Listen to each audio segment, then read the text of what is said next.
ठीक है। तो ध्यान दो, हम जानेंगे त्रिभुज का एक भाग है, कौन सा भाग है? समकोण त्रिभुज। कौन सा? समकोण। आज हम जानेंगे समकोण त्रिभुज के बारे में। किसके बारे में? तो समकोण त्रिभुज किसे कहते हैं, इसको ध्यान दो थोड़ा सा, तो देख लेना पहले अच्छा से, ठीक है।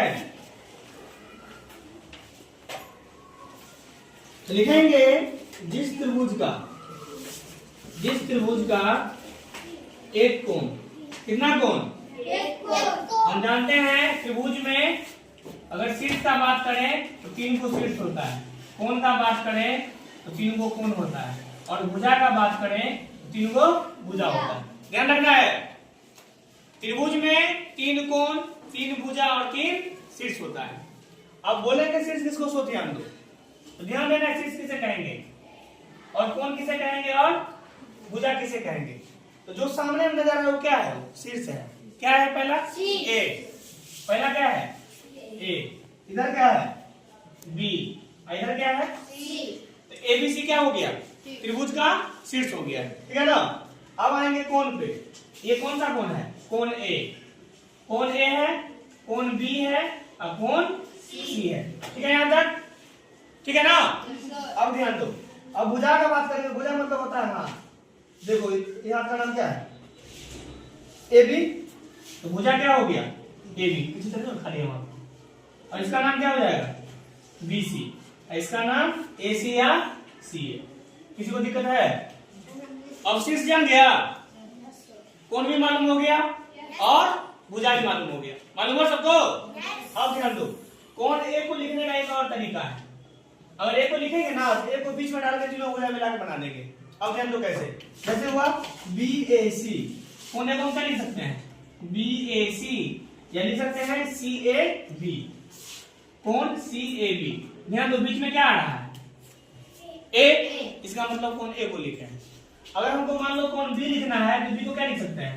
कोण ए बी सी और कोण सी बी ए।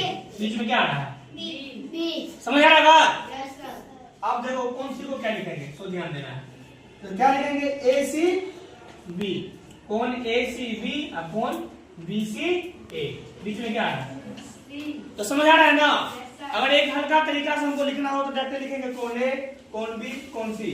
अगर पूरा नाम लेके लिखना हो तो क्या करेंगे? उसको जिसका नाम लेंगे उसको बीच में रख देना है ना। इसको ध्यान रखेंगे। तो समकोण त्रिभुज हम किसे कहेंगे, सो ध्यान दो। जिस त्रिभुज का एक कोण क्या हो? समकोण हो। समकोण मतलब 90 डिग्री हो। समकोण मतलब 90 डिग्री। ये वाला कोण क्या है? समकोण है, यानी 90 डिग्री है। समकोण हो तो उसे क्या कहेंगे? तो उसे हम क्या कहते हैं? उसे हम कहते हैं समकोण त्रिभुज। किसी को दिक्कत? समकोण त्रिभुज कहते हैं। अब थोड़ा ध्यान देना है, अगर मान लो अगर ये समकोण त्रिभुज है ना, तो ध्यान दो थोड़ा सा, ए बी सी। अगर ये समकोण है तो समकोण के सामने वाला जो भुजा होता है ना, वो क्या होता है? वो कर्ण होता है। क्या होता है? कर्ण। इसको बोलेंगे न्यून कोण। न्यून कोण क्यों कहेंगे? क्योंकि इसका मान कितना होगा? 0 डिग्री से बड़ा और 90 डिग्री से छोटा, है ना। तो ध्यान रखना है, अगर मान लो ये न्यून कोण है तो न्यून कोण का सामने वाला भुजा क्या हो जाएगा? लंब हो जाएगा। क्या हो जाएगा? लंब। और शेष भुजा ये रह गया ना, इसको बोलेंगे क्या? आधा। कोई दिक्कत है? तो थोड़ा आप ध्यान दो, इसके बाद थोड़ा लिख देते हैं। समकोण के सामने वाली भुजा क्या होती है, जल्दी बताओ। समकोण के सामने वाली भुजा क्या होगी, जल्दी बताओ। अरे समकोण के सामने वाली भुजा क्या है? कर्ण होगा। अब ध्यान दो, न्यून कोण के सामने वाली भुजा, न्यून कोण के सामने वाली भुजा क्या होगा? लंब। और शेष जो भुजा बचा हुआ है वो क्या होगा? इस बात को अच्छा से समझ लेना है। अब समझ आ गया? लंब हो गया, आधार हो गया और कर्ण हो गया ना। चलो अब ध्यान दो, अब क्या करना है? जो सूत्र लिखना है, इतना लिख लिया। कर्ण का क्या फर्क है? जानो बोलेंगे जानो। कर्ण का क्या हो गया? लंब ऐसा प्लस आधार स्क्वायर। ध्यान दो क्या लिखेंगे? h² बराबर p² प्लस v²। इसका फॉर्मूला हो गया, h बराबर क्या होगा?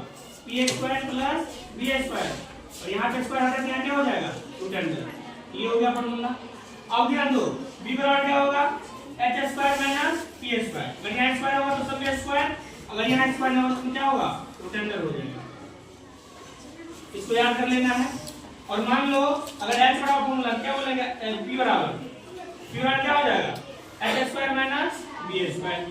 ठीक है, अब p बराबर क्या हो जाएगा h square minus b square उसका रूट अंडर। मतलब क्या ध्यान रखना है, कर्ण वाला प्लस और लंब आधार वाले फॉर्मूला में क्या हो जाएगा माइनस हो जाएगा। देखो कर्ण वाला प्लस है, लंब वाला आधार वाला और लंब वाला क्या है माइनस माइनस है। जब स्क्वायर हटेगा तो रूट अंडर होगा, स्क्वायर हटेगा तो रूट अंडर, स्क्वायर हटेगा तो रूट अंडर। इसको अच्छा से याद कर लेना, ठीक है। चलो